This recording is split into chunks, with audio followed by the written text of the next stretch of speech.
अब देखो राष्ट्रपति की मृत्यु हुई, इनकी मृत्यु हुई तो कौन आ गए हैं? उप राष्ट्रपति आए ना, और उप राष्ट्रपति की मृत्यु तो उपराष्ट्रपति आ गए। और ये भी यहाँ से बीबी गिरी जब इस्तीफा दिए तो सुप्रीम कोर्ट के चीफ जस्टिस ऑफ इंडिया आ गए। लेकिन ऐसा कभी हो जाए कि ई भी पद पे ई पद भी खाली रहे, ई पद भी खाली रहे, और उस समय चीफ जस्टिस ऑफ इंडिया भी कोई नहीं रहे, मुख्य न्यायाधीश भी कोई नहीं रहे, हो सकता है ऐसी पर जब यहाँ इस्तीफा हो सकता है, ये भी इस्तीफा देते जखने इनकी ई पद खाली।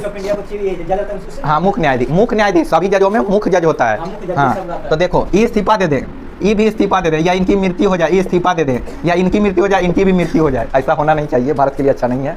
लेकिन बाई चांस एक सिचुएशन बनाओ कि ई पद भी खाली हो जाए, ये इस्तीफा दे दे, ये भी अपना पद से मुख्य न्यायाधीश कहें कि हम नहीं रहेंगे, फ्रस्ट्रेशन में हो, इनको इनकी बीवी गरियाई हो, है चाहे कोई कंडीशन हो, तो क्या करें? ये भी अपने पद से इस्तीफा देता है, या डिप्रेशन में हुई, कोई कारण हो सकता है, तो ये पद भी खाली हो जाए। जब तीनों पद खाली हो जाएगा तो उस समय राष्ट्रपति का पद खाली नहीं होना चाहिए, राष्ट्रपति का पद खाली कभी नहीं होना चाहिए। तो उसको कौन भरेंगे? तो ऐसी परिस्थिति में एक स्टेप और बढ़ के संविधान बनाने वालों ने लिखा है कि राष्ट्रपति का पद ऐसी परिस्थिति में सुप्रीम कोर्ट के जो वरिष्ठतम जज रहेंगे, वरिष्ठतम जज रहेंगे, वो क्या करेंगे? राष्ट्रपति का पद ग्रहण कर लेंगे।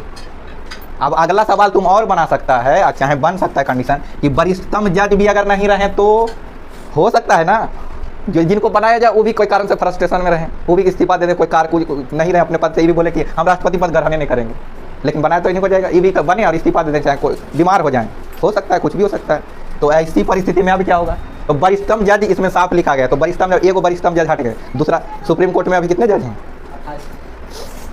अभी थे 33 प्लस 1, 34 जज थे। एक CJI के लिए अलग से लिखा जाता है, अभी फिर बढ़ गए हैं, हो गए हैं अभी हाल इनके 2 दिन का न्यूज है, 37 प्लस 1 हो गए हैं। अब कितने हो गए हैं? 38 जज हो गए, एक करंट न्यूज। अब सुप्रीम कोर्ट में जजों की संख्या कितनी है? 38 है। तो वरिष्ठतम जज कभी खत्म होगा? 38 है, 38 तो नहीं है, एक घटेंगे तो दूसरा आ जाएंगे। तो वरिष्ठतम जज कभी समाप्त नहीं होंगे। एक अगर हट भी गए, एक बोलेंगे तो अगले वरिष्ठतम जज ले लिया जाएगा। वरिष्ठतम मतलब क्या? सबसे अच्छा नहीं, वरिष्ठतम मतलब जो सबसे ज्यादा अनुभवी जज हों, उनके बारे में कहा गया है। सबसे ज्यादा अनुभवी, वरिष्ठतम मतलब सबसे ज्यादा अनुभवी, जो सबसे पहले समय से सुप्रीम कोर्ट में उपस्थित रह रहे, वही ना ज्यादा अनुभवी होंगे। जिनका ज्यादा समय सुप्रीम कोर्ट में रहा होगा वो क्या होंगे? वरिष्ठतम जज होंगे। तो सबसे ज्यादा अनुभवी और उम्र की अनुभवी, तो जनरली जो इनका ज़्यादा एज रहता है वही क्या होते हैं? वरिष्ठतम जज होते हैं। तो देख रहे हो संविधान कैसे कैसे है।